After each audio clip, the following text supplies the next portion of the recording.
Oh, let's see here.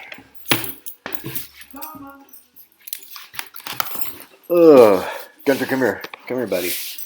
How are you doing? Come here, Gunter. You're just such a creature. Oh. Okay, buddy, let's go ahead and check our... let's check our email here. Well, looks like who we got an email from. That's interesting. Colonel Michael Aquino.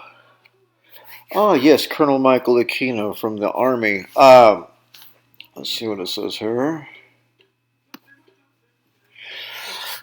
Face. An erection. And get out of my face. Get out of my fucking face. A huge male member. Get out of my face. If there's one truth in the cosmos, one cosmic truth, the truth is...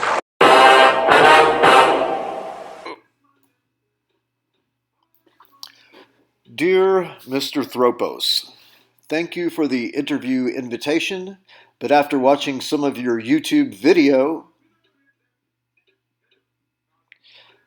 I don't think I would fit into the swimming pool very well. Wonder why he says that.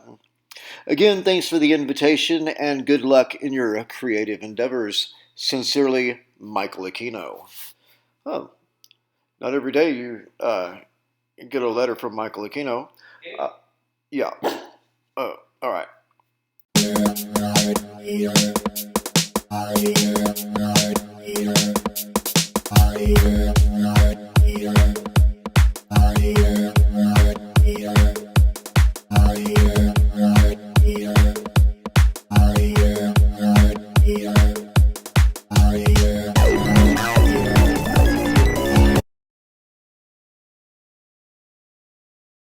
Little star. Woo-hoo. Oh, your little heart is beating. You've been such... Oh, no. Let's go see who's at the front door, okay? Is it Nick? Oh, all right. Here we go. How you doing?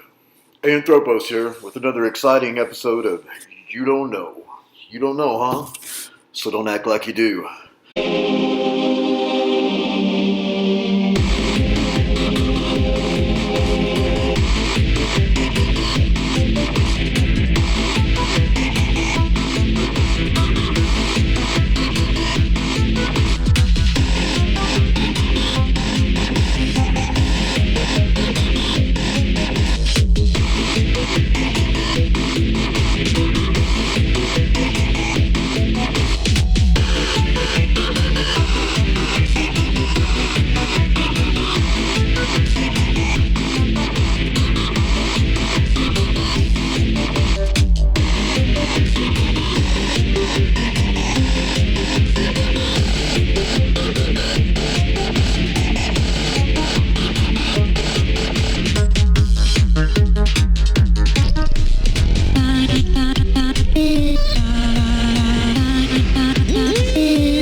monsters. I reckon there will be such freaks. I reckon there will be such monsters. I reckon there are Jesus freaks. Jesus freaks. Jesus freaks. Jesus freaks. See some freaks, some freaks, some freaks, some freaks, some freaks, some freaks, some freaks, some freaks, some freaks, some freaks, some freaks, some freaks, some freaks, some freaks.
Have a look into the eyes of a killer.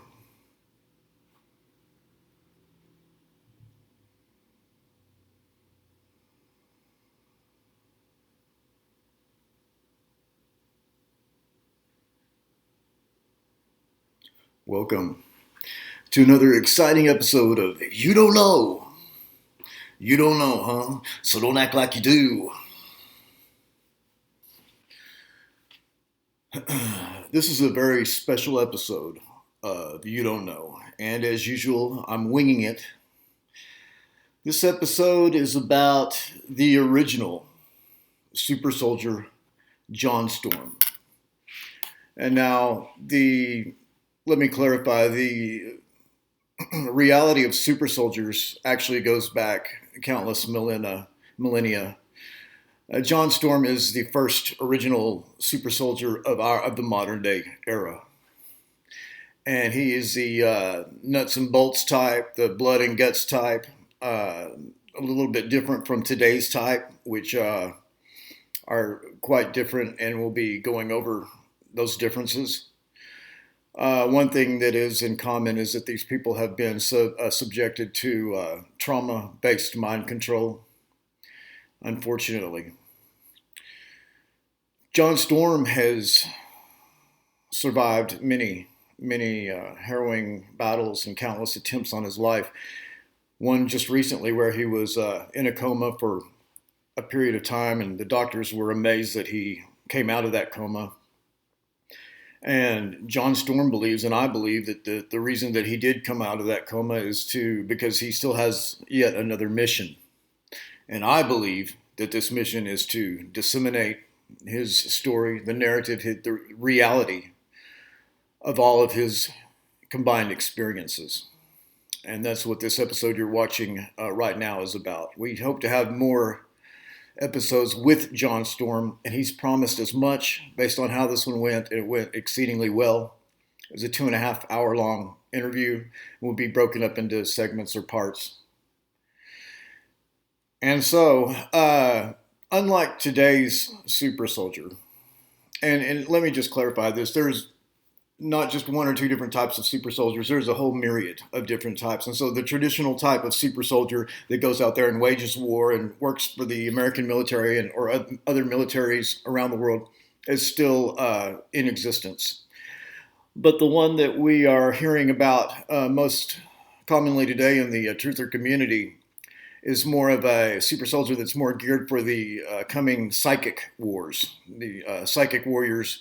And there's a healthy dose of, I'm not going to say fakes, but just misleading disinformationalists, should I say. And whether or not these people are super soldiers or not, most of them, I would imagine, have been through some pretty serious trauma-based mind control conditioning, some just basic torture, some of them since they were children. And sadly enough, there is, we know that there's perverts and stuff like that connected with this, obviously, because how else are they going to get it done? But there is also, come to find out, and I've been researching this subject for years, there's a science to it. And that aspect of the science and that aspect of the super soldier has been going on for thousands of years. Just the good old-fashioned, trauma-based mind control. And now, with the way technology is today and the understandings of how the human mind works, and the human brain in conjunction with it. Keep in mind, the brain is not the source of your thoughts. Okay, it's more like a filter. And these are just my assertions. And I'm not a scientist, but I have been looking into these things. Mind control is absolutely 100% real, and basically everyone's subject to it. If you've ever watched the television, then you've had some light dose of mind control. But then this is general type of mind control that's put onto the populace. But then there's specific and targeted mind control, and also, of course, targeted individuals. And they no longer need to tie you down and torture you to deliver some of these types of control. There a lot of progress has been made in the way of brain research, understanding the states of mind of the brain, the states of brain activity, your alpha state, your beta state, your theta state, etc. waking, dreaming, hypnotic. It's a Russian term. It's hypnotic influence, basically. Remote viewing. We hear a lot about that. Remote influence, influencing those remotely. With maybe being aided by with technology, and in some cases not, or using a technology that's based on the mind alone. These things are frighteningly real. Anyone who's looked into these matters at all at least knows about whatever computer to skull or voice to skull messaging, the so-called voice of God, where they can put a human voice inside your head. It's not science fiction. They can do that. It's been proved. There's patents for these things. The research is there for anyone who wants to look at it. And what they could do to the human mind to affect human behavior 60 years ago is fascinating and totally scary. So you can only imagine what they can do today. And no, you would not necessarily know that you had been, subjected to some type of mind control. Ideas can be put into your head, which you did not originate, but they're coming from outside of yourself. And so in the future, as understanding of mind control becomes greater, those who are in the know or those who are wary and want to be on guard and be in control of their own lives will take it upon themselves to learn different various techniques to combat this mind control, to override it. Now, we do find that as early as back as 40 or 50 years ago, they had determined that certain types of mind control, 4% of the population was totally susceptible to. And, based on various factors, which I'm not going to go over here, and I actually don't have all the facts. Tim Refat, who's white hot right now in the truther community, is a self-proclaimed psychic warrior and basically a shaman / wizard, whatever you want to call him, who's someone who combines technology with other type of psychic procedures to do some things. Let's just say he has some startling claims, but just based on society in general, according to Tim Refat,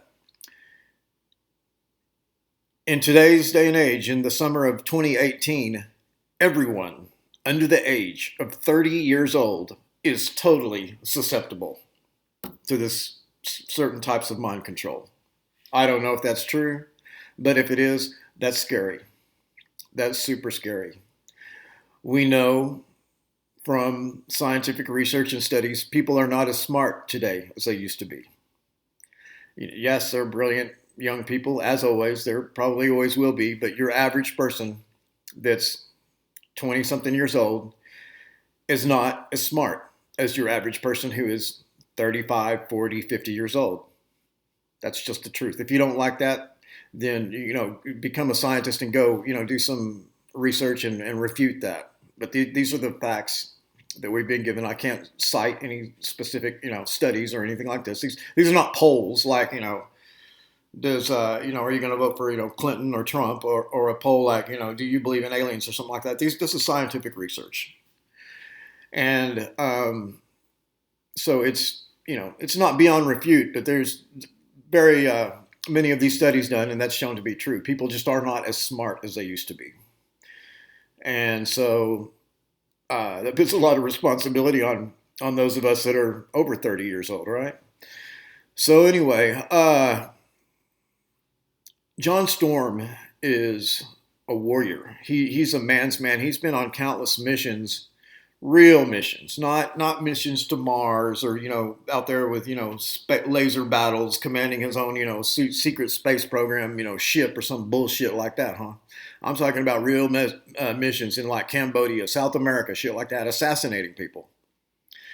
Now, whether you think that's admirable or not, doing it for the good old red, white, and blue, that's up to your own personal opinion. I did learn during the interview that he was always given patriotic reasons for the missions he was sent on. And even if he was lied to, he was told that these people were definitely bad and needed to be done in with. And I'm sure that in most cases, if not all cases, they really were bad people that really need to be done away with. The only problem is they were getting ready to replace him with somebody who's probably worse. So it's just a big clusterfuck, man. The way all this shit goes down. But the modern, sometimes we have these views of these modern day so-called super soldier, little queer boys like, James Rink or something like that. I mean, I don't care, not qualified to be in any army anywhere on the earth, obviously. And not that there's anything wrong with being gay, but just effeminate and just a punk, you know what I mean? Just a little puny ass punk. He's got videos of himself on YouTube, dancing his hip hop, like booty shaking dancing with a bunch of girls, like I just can't, it's incomprehensible to me. And yeah, he's a pretty good booty shaker. I mean, for whatever that's worth, but come on, man. Super soldier? Anyway, people like James Rink are used for many different reasons, but if nothing else, to dilute the idea of what a super soldier is. And hearing it from John Storm and other quote unquote super soldiers, they really don't like the term super soldier for a lot of reasons, and they're all very valid. No one has, to my knowledge, has ever refuted the idea that John Storm was a combatant, in military operations, and was in fact a super soldier used in clandestine operations to eliminate foreign leaders and drug cartel leaders and all manner of different, dissidents and stuff like this outside of American soil. He's never done a mission, as far as I understand, here in the United States, and he's way far against that. And he's also been a victim of, he's been a targeted individual, and that's a whole other fascinating aspect to this. It's not a separate subject, but we're not going to be going into that much in this episode, or at least in this part one of this episode.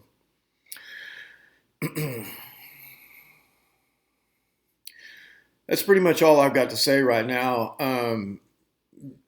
John Storm. So anyway, during the course of the interview, I said, okay, to John, I said, yeah, well, no one's refuting the idea that you're a super soldier. There's a lot of doubt on some of these characters that are in the scene today. For instance, there's one guy that gets brought up, and his name is not mentioned, but I mentioned that he's in prison in the UK. And of course, John knew who I was talking about, and we didn't talk about him very much. But I'm not going to sit there and ask John Storm, is this guy a super soldier? Is this guy legit? Is this guy legit? And shit like that. I'm not going to do that, because there's kind of an unwritten code that these people don't talk out against each other, even if they know the other person is claiming it falsely, false flagging or whatever. And there's different reasons for this. One, the truther community is so fractured anyway. You don't want to turn it into a big fight about who's a super soldier and who ain't. Like I said, a lot of these people, even if they're not a real super soldier, have definitely been subjected to some hideous torture to make them have this narrative that they parrot along, these false, going to Mars ideas and shit like that. And of course, the person we were talking about is somebody that I wrote a letter to recently to give them some advice from some other people, and that is whether they decide to take it or not, whether they're really in any danger or not. I've since learned that their prison that they're in is the friendliest prison in the UK, and and no one's been killed in that prison or murdered in that prison for over 20 years.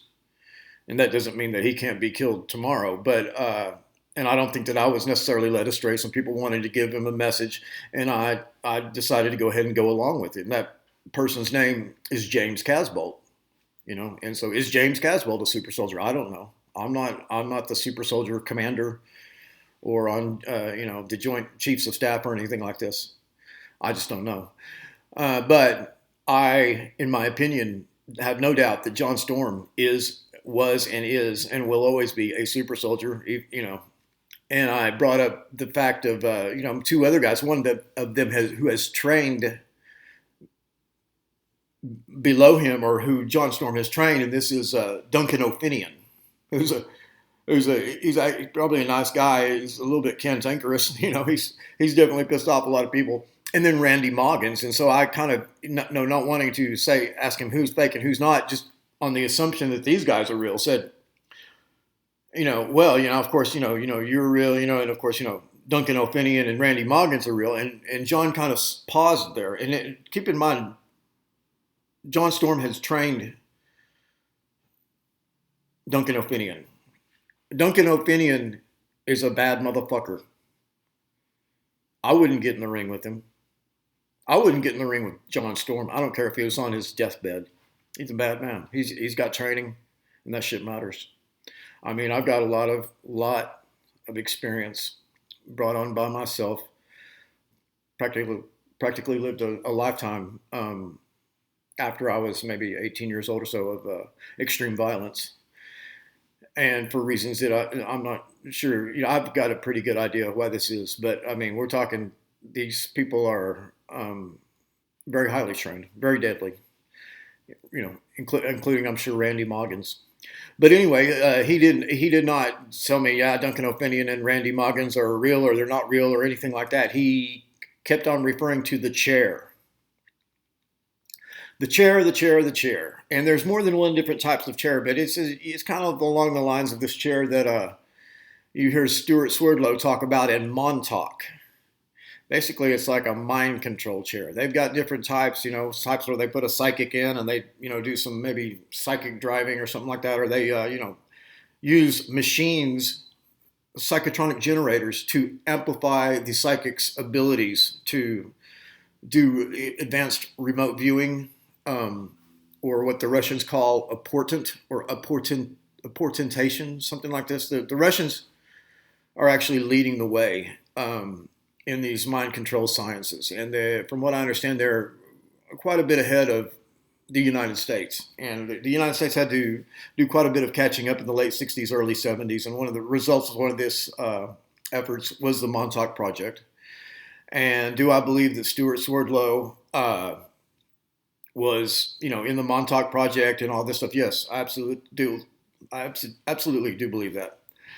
And I used to kind of watch Stuart Swerdlow or not. I don't as much anymore. Not that I don't believe him. I'm just not sure, if he's a good guy or a bad guy in between or whatever. It just, if that's just a personal choice, But I definitely think that most, if not a lot, of everything Stuart Swerdlow has told us about is true. We're getting more validation of these things, Montauk and all these things all the time. So, and I have no reason to doubt that Duncan O'Finian has been on missions. I mean, not missions of the mind or the astral body, going up into Mars and shooting laser battles and stuff like that, but real blood and guts shit down here, Cambodia, Africa, wherever, I haven't, heard his complete story, but yeah, I've no doubt in my mind that he is a verified badass, and he's been there in the line of fire and made it out of some really, really tough situations. So anyway, enough, going on and on about it. This is kind of just an intro to these videos I'm having, which are interviews with John Stormm, a kick-ass dude, a super soldier, an American hero. All right, somebody who's, I'm not going to say victimized, because men such as him can't be victimized, but definitely targeted. Somebody who's been a targeted individual. And so here we go. Thanks for tuning in. Let's do this. Oh, that's it. Let's do this.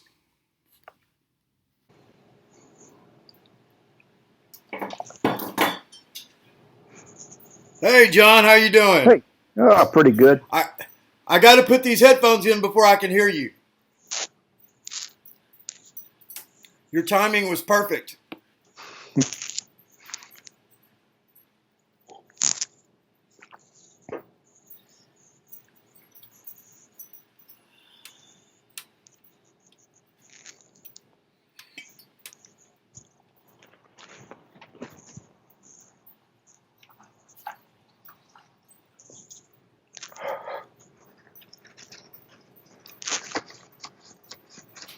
Yeah, I can hear you. All right. Sound halfway decent? Oh, yeah. It sounds good. Oh. All right. I've kind of got the system perfected here. I'm using a third-party program that records both sides. I think Roger Silver used to use something like that. And anyway, my name's Ayin, in case you don't remember. And I have a little intro that I do on my show here. I don't know where my I set my bottle opener. So anyway, here we Mm. go. Oh, looking all around, looking all around. See if we can get this beer open here with this survival knife. All right. All Looks a right, all lot like an right. old Buckmaster I used to have. Welcome to another edition of You Don't Know.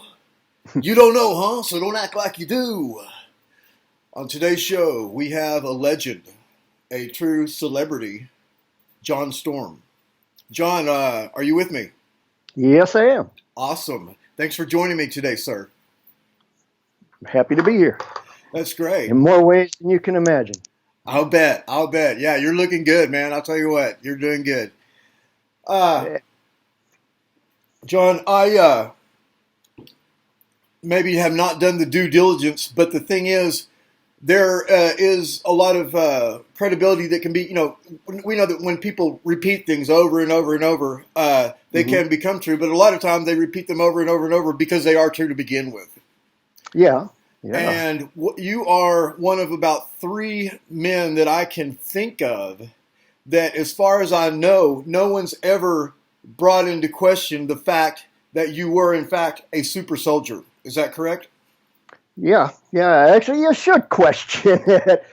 I mean, no matter who's speaking, the world got into this jam because too damn many people are taking other people's authority on a subject, without scrutinizing what their motives or what they're really saying. So I believe you really should scrutinize them well. All of us, even me. I can provide a lot of history and a lot of history that can be corroborated.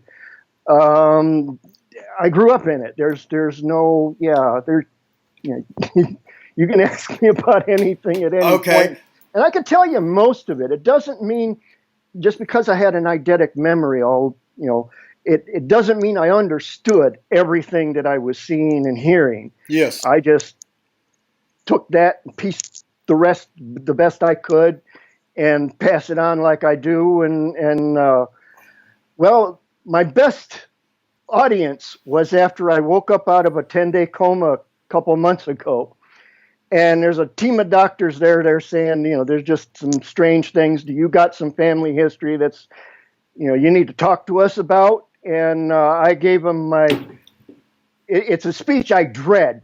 When you're talking to a bunch of professionals and stuff like that, and you try to tell them that you were in the MKUltra program, they look at you like you just sprouted another head, or that perhaps you've been drinking Sterno.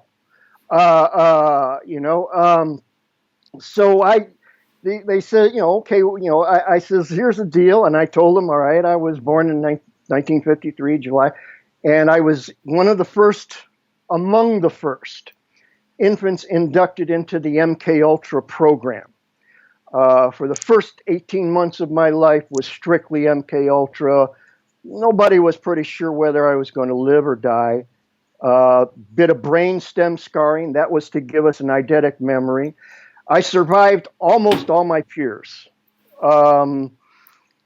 They either died or what I call worse. Worse is when they messed with you to the point that essentially you're stuck with a life in an institution, smearing your own crap on yourself and howling like an animal. I've seen it. It's just things you don't want to go in for. You don't want to end up like those sorry fellas that killed a lot of innocent people, or were patsies for those who killed a lot of innocent people.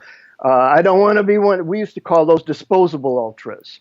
They were the ones that was in around the 60s, around the time of the Texas A&M. There was a sniper. No. Texas, University of Texas in Austin. And that's where I'm at right now. Wow. Yes. That to me, and I knew it then, was the first MKUltra Yes. false flag scenario. Uh-huh. And this is what I know because I've seen the others get trained for it and pushed for it. But this was the scenario that essentially they had a person. If you look into these things, you're going to find some. You're going to find some similarities. Oh, definitely. And now, is it Charles Whitman? Was that his name, Charles Whitman? Yes. Yeah. They lost his brain too. They had it in a jar for the longest time. Wouldn't you it know? got stolen from a brain trust. No kidding. Okay. But the deal is in every one of these that you see, at least the first one or two people were the intended victims. It was a hit. The other people thrown in was to make it look random. This is what gives the spooks the plausible deniability. It was random violence. This guy was kooky. It wasn't a hit. It wasn't an assassination, and generally they get suicided by cop or themselves. Or they end up now that is not James Holmes. James Holmes is working for MKUltra, but the guy that they have is James Holmes. He's so chemically skewed, he's going to be one of those guys smearing poop on himself. They clean him up for court, and this is, the lights are on, nobody's home. Yeah. And then what about Adam Lanza? That was a problem with the LIBOR case. In fact, Holmes was a double deal because his dad was involved with the LIBOR scandal, and what's his name from Sandy Hook? There was also his dad was actually would have been a cinch pulling that thing up. He was like a major witness or something against him. Adam Lanza. That's what I was talking. Yeah, Lanza. Yeah. I keep trying. Yeah, there's another couple names that come up in there, but. Essentially, that was that. Me and others like me, there was about 150 different clinics. The one that I came up in was the University of Rochester Medical Center. That's Rochester, New York, not Minnesota. Okay. Building 400. It's even been on the History Channel for the Manhattan Project. And Strong Hospital, which is the University of Rochester, their emergency room is right across the street from the building where I was processed as an ultra. Wow. Right across the street. And people would go in there, and people have, and it's documented. You can check me out on the History Channel. They'd go in for something. Hey, you had your flu shot. Well, this was back in about the 50s and 60s, mostly the 50s then. And they'd inject them with plutonium and radioactive isotope without their knowledge, without their consent, just to see what it would do. There was about 40 families there in the Rochester area or so, and nobody knew a thing. I mean, Dad comes down with leukemia and all kinds of stuff, and nobody knows why. And, 35 years later, when all the people responsible are dead, hey, guess what? There's some bad guys, Paperclip brought in some Nazi doctors. Rochester's got some interesting history if you want to check me out. Wow. And so then they give this family $100,000 30 years later or something. Only some of them got it. Yeah, right. That's because we had two trials, one in 1977 and one in 95. And both of them were circus acts. Oh, yeah. There was cleaner dog and pony shows down in Cancun. Oh my God! It was ridiculous. I mean, a lot of us got up, testimony, videotaped, and then basically the congressmen and the people on the panels kind of glad-handed each other. And I'm sorry, it was so long ago, I can't remember exactly if we injected them with this or that, or we tortured them, or I just can't remember anymore. There was a lot of stuff going on, and yeah, and then they shake their hands. Everybody goes. Not a one of them missed a single day of work. They said they don't do the MKUltra anymore. Well, that was in 77. In 77, I was still working as an active ultra assassin. Mostly down in Mesoamerica, Middle America, Mexico, Belize, Guatemala, Nicaragua, those places. Drug lords, warlords, drug lords. If they had the word lord in it, they sent us after them. Oh, wow. Because they, not to get rid of them, but to co-opt them, I guess. I didn't know for about 15 years exactly what was going on, but essentially what my understanding was at the time, I had the skill. Well, I didn't just have the skill sets. I was brought up, trained. They sent me wherever I had to go to get whatever I had to get. or whatever they Right. thought I need. But as an assassin, it wasn't like a really Hollywoodish kind of glam. I mean, it had its moments, but it's more like an executioner that makes house calls. Yeah. Right. Essentially, what comes through the spooks is they got a file on this guy, miles long. He's been doing this, involved in rapes and murders and all kinds of stuff besides the drugs and all the other things. And this guy is just kind of above the law. He's too well protected and anything like that. So the writ kind of comes down to, execute with extreme prejudice. Now, a lot of people, when they hear those words, they think extreme prejudice like going up and calling somebody the N-word or something. Yeah. And that doesn't have anything to do with it at all. It's prejudgment. It's judged. In other words, the judgment has already been made. This guy's got a file so much, it's like no denying this is who he is, what he does. He's above and beyond the law. So essentially, you're sent there to execute, not barter, not you know. Now, sometimes it may be politically touchy, and you have to make it look like natural causes, household accidents, automobile accidents. So, in other words, you were not a negotiator. No. The negotiators had already failed or had already right. passed When it the came ball. to me, it was extreme prejudice. It was go in, find them, and and essentially my life doesn't return to normal until they're dead. Right. And are you under mind control during the mission? It's theirs and mine. It's a combination discipline. They can't make me like a zombie. There was guys that I had to train that we would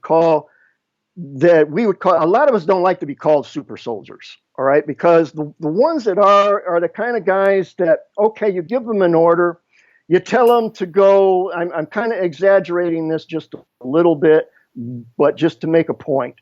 You tell them to go south directly, engage the enemy there, and then move on or obtain something there. They go south directly. They get there. The enemy moves east. They have to wait for orders to find out what to do next. Now, someone like me, they give you the IQ. They spend the millions of dollars and the conditioning and all that other kind of thing. You memorize everything, photographic memory. You also remote viewing. Able to basically, this guy can have a hankering that he wants to go to his favorite brothel, and it's like I'm off there in the jungle on my way in, feeling the urge. Close my eyes, I can see where he's going. Wow. How he's feeling about it, and I know not to go to his house, go to the brothel. Wow. If we go in, we had a team. But I did want to tell you more about what the MKUltra program was in Rochester, because it's a thing that you can still check. There's still things you can freaking Google. So let's hear about that, John. I want to hear every detail. I want to interject something right quick. There's just now. Okay. Do you see a picture on your screen? I sent you. Do you see the chat? Will you push your chat button? Oh, let me see here. As if I had sent you well, I did send you a message. I saw. Oops, there it is. That must be the chat. Do you see a black and white picture? Okay. Well, I did a minute ago and it just went out. What the hell? I'm having tremors. Okay, that's okay. I can send it again. It's not. No, it's there. It's there. Yeah. Okay.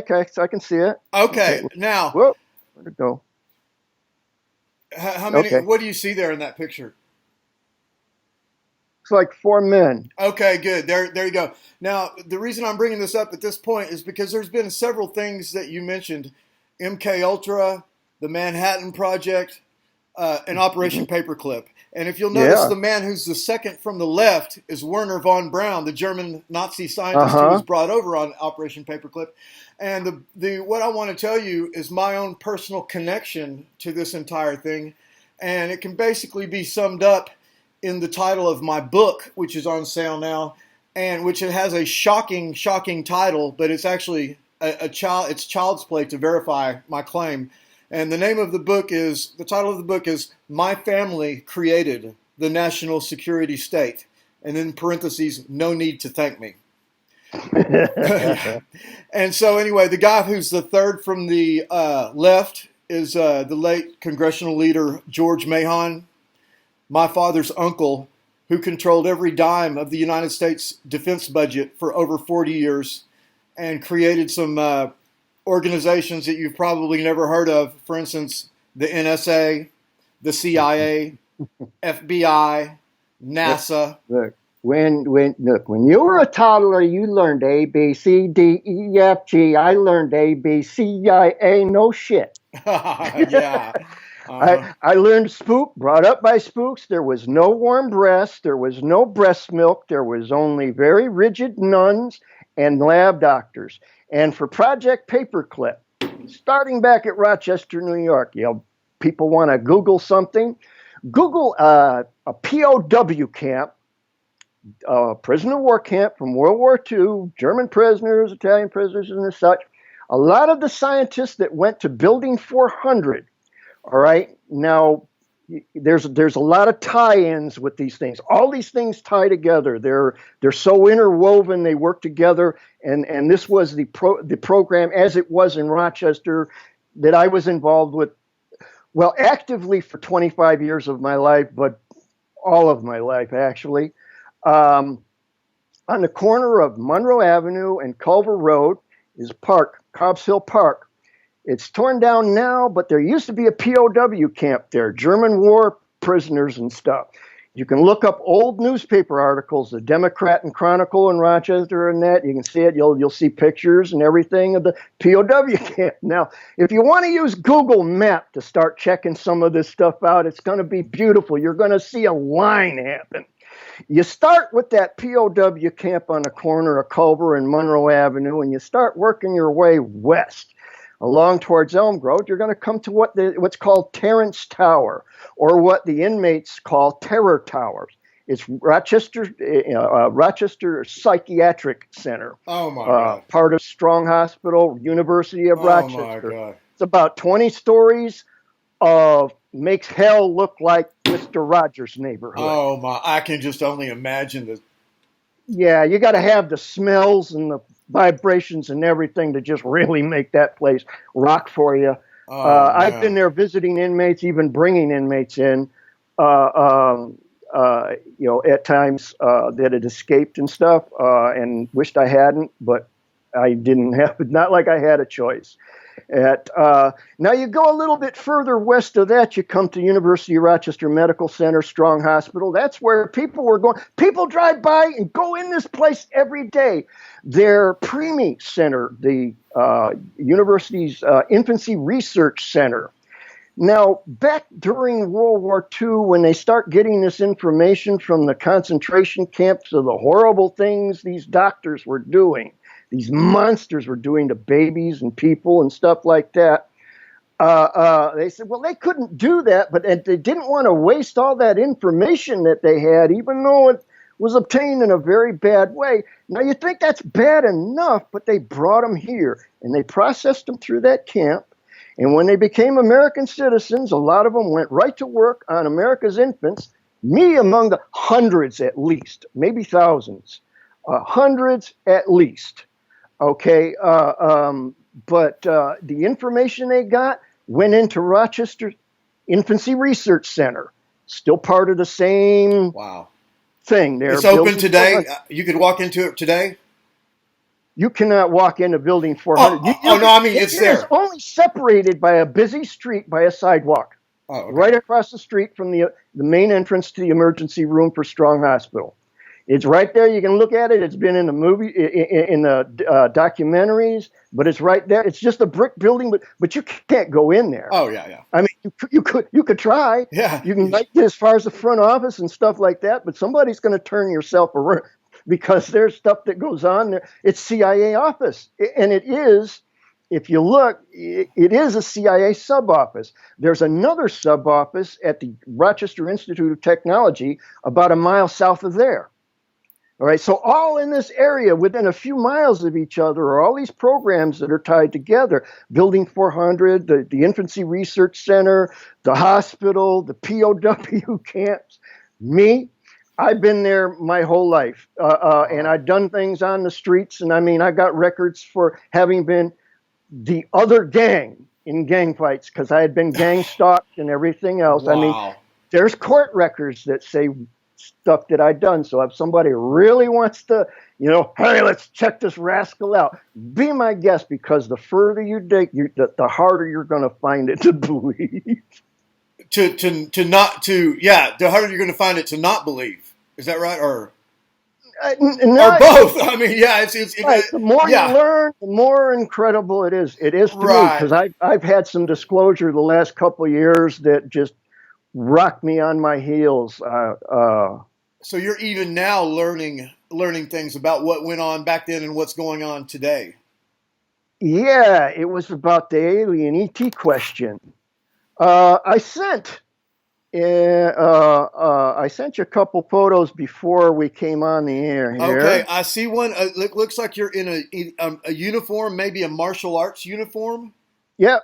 And I'm standing with Duncan O'Finian. Okay, right. Yeah, I was going to ask you about him. Okay. All right, but there's another one that there's some MRIs. Yes, I'm looking at them. There's one that you're looking face on, right at the bridge of the nose. There's a triangular thingy. It says an implant.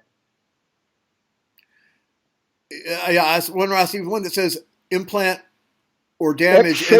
Or V-shaped object in top of nose. Yes, I see it. I can see it. Okay, and let me tell you the story about that, because this is history, all right? These are the early years of MKUltra and MK Monarch, okay? In those early years, like I say, I was born in 53. First 18 months was definitely all strictly institutionalized. After that, my grandma got me and started raising me as is proper in her clan. But for a little, I was a blonde hair, blue eyed baby boy. Who wouldn't adopt me, right? I was put up for adoption at birth. And that's when MKUltra come and got me and took me in, and a bunch of others like that. And who wouldn't adopt me? But what happened was later on, it's kind of like, well, I'm a very pretty kid. Now, you've been hearing all the pedophile stuff. And it's kind of like, no doubt, I was a very pretty kid. I was a very pretty young man. But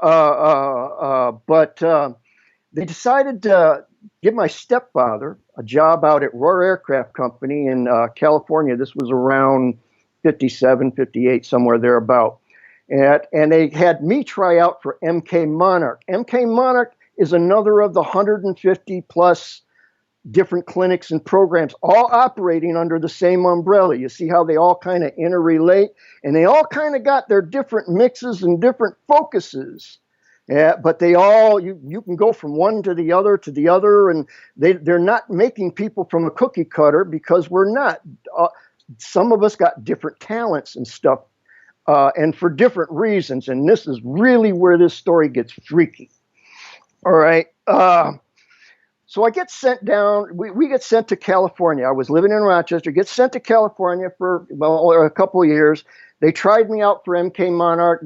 They were building Disneyland at the time. It wasn't finished. It was only a few miles away from where I lived. Of course, that has nothing to do with the story. Incidentally, the name of my group of mercenaries that used to work as contractors for CIA back in the 70s were the Disney Tunes. My call sign was Thumper. Oh, okay. Fascinating. Yes, it's funny how this stuff comes up again and again and again and again, and you say, what a coincidence. And what a coincidence. There's this POW camp, and these German guys, and Project Paperclip, and these doctors, Gottlieb, you and Cameron, just across the lake from us. All right? He's a bad one, wasn't he? Right. George Estabrooks, in fact. Another bad one. Out of Colgate, Rochester. I got one of my degrees there at Colgate, too. And he bragged in front of the Senate committee that he could not only hypnotize them to go home and kill their parents, but to eat them in a soup. This was in the 50s. Nice guy. Anyway, they sent us to California. I got sidetracked, and I they sent us to California. I'm getting tried out for MK Monarch. They like to make icons, celebrities, demigods, people that the public follow. Will do anything they do, say anything they say. Basically they create these icons out of you. That's why so many unhappy starlets in that, hey, they're rich and famous. What's the matter? Because everybody knows Marilyn Monroe. Everybody wants to, loves Marilyn Monroe. Nobody knows Norma Jean. And Norma Jean was the one that could never express herself. Kurt Cobain couldn't write and sing exactly what he wanted. He had to do what they told him. Why was he unhappy? Why did he kill himself? Because he didn't want to be a puppet. And that was the only alternative. All right. And that was the way this was working. Well, as it turned out, they tried the little sexual things and stuff on me. And I was extraordinarily violent. And there's something else of it. I was only 5 years old. And somebody got very, very hurt. Oh. So they said, get that noise. We're sending them back to Rochester. They laid off my stepdad. And they're going to pack us up and send us. But before that happened, that summer, just after I was in first grade at Terrace Elementary School in Riverside, California. This is in the late 50s, 57, 58, somewhere thereabouts. I was playing with some friends in the playground. This is where I saw my first alien, or thought I saw, or, I got very confused about it, and it's understandable. We were, two guys, two girls, we were playing. This is after school in the playground. They chase us with their jump ropes, tie us up, and, put you in jail and give us a kiss and give you girl cooties and stuff. You got to remember, we're like 5 and 6. Okay? Of course, yes. All right. Girls are gross. Right. She takes me over by the thing. She's got me tied up. And as I look, there is a little gray, I said a Martian. All right. That's what we knew in the 50s. Nobody knew this other stuff. All right. But he was a little gray guy, basically a very classic. But back then you didn't have that picture. But that's right. Exactly what I was looking at. You had on sci-fi, you never saw aliens that looked like that. Right. Right. So, to me it was like, but then I look again and I see the other girl that's chasing my buddy. She's there. She's got a garbage bag kind of pulled up to her chin and she's shaking. She's scared, which is what the Martian was doing, or the alien was, and it's kind of, but it couldn't be her because I was watching her chase my friend Dick Benovic around the playground. And it couldn't, so we had this strange thing. Everybody went home kind of weirded out. Maybe there was missing time or something. There was. And just as to exactly what was happening, we weren't sure. I was in trouble for being a little bit late, but it wasn't past dark, so I was still kind of scot-free as after school. So, no big deal. But that weekend I was with my friends across the street, and they had a bigger TV, and we were watching a sci-fi thing where the aliens land in this cornfield, into this pit. And you could see the costumes even had zippers on them and stuff, Right. Really, but that's what I was watching. And, okay, when it was over, I had to go home, and I go across the street, and I got my little 20-inch bicycle, and I open up the garage door to go put my bicycle, and there's 3 Martians, not the ones from the sci-fi thing, the little gray guys, all right? Wow. I thought of them as Martians, okay? So I'm kind of telling you from a 5-year-old at the time, okay? Right, got it. All right. Got it. See them. I slam the door shut. I leave my bike on a driveway. We've had some stuff stolen from our front yard before. Run into my stepdad. Dad, there's Martians in the freaking garage. I can't put my bike away. He says, you get out there and put that bike away right now or somebody's going to steal it. I'm not having none of it. I says, but Dad, there's really Martians in the garage. So he goes into the kitchen, into the back door, into the garage, turns on the light. There's nothing in there. I mean, just the usual stuff. No Martians. He comes out, cusses me out, but he's seething at me. He didn't like me much to begin with. He makes me put it away. I just kind of lift the door up a bit, scooch the bike under, slam the door, run in the house. Now, that night I go to sleep, and I'm laying there in bed thinking about it. Nobody really hurt me, and they disappeared. They didn't hit him with a ray gun or kill anybody, and it's kind of like, eh. And I'm thinking about it, and there's got to be 3, maybe 4 of these little gray guys. But when I'm looking at them, there's something wrong with what I'm seeing as opposed to the black eyes, the obsidian kind of eyes. These got eyes with pupils. They're big, really big, and like eyelashes and cute little pert nose, and they kind of look kind of like Bambi just came out. I saw Bambi the movie, and they kind of reminded me of all the animals with the cute big eyes and stuff like right. that. And it's kind of like, and they were my size because they were only like about 3 feet tall or somewhere in there. So it's kind of like cool. I was kind of scared and excited, and curious, more curious than anything.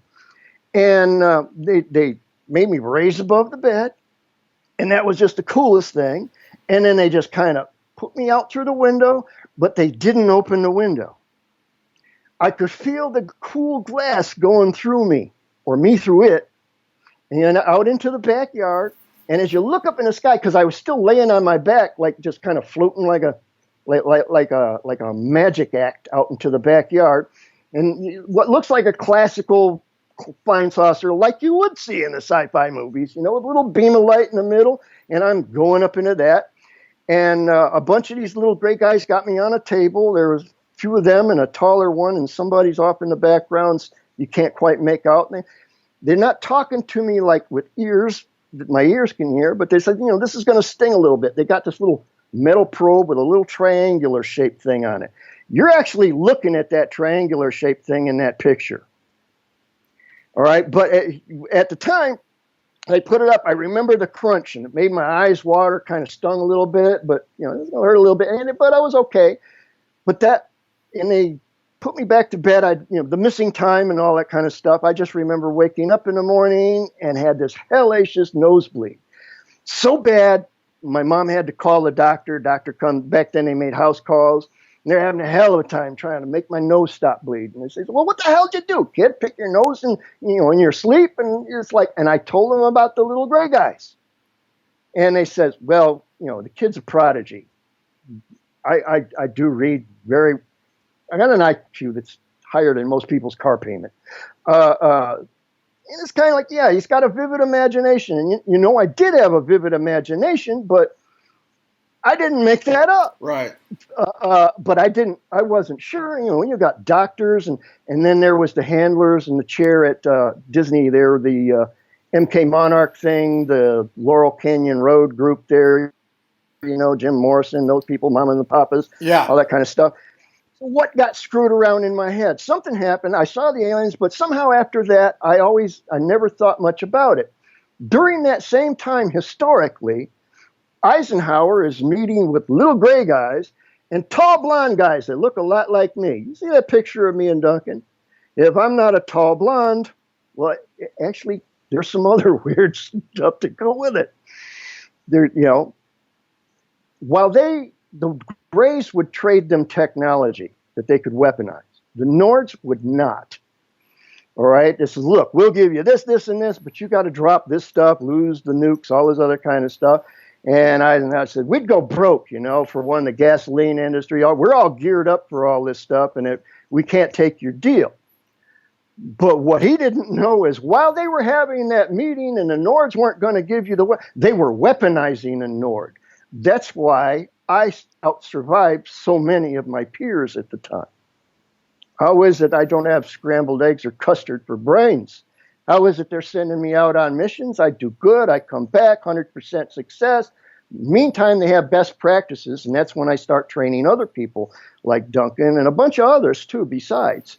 And not just ultras. Some were just serious, Green Berets, recon, people like that were, serious, get out there on the battlefield, kill, move on.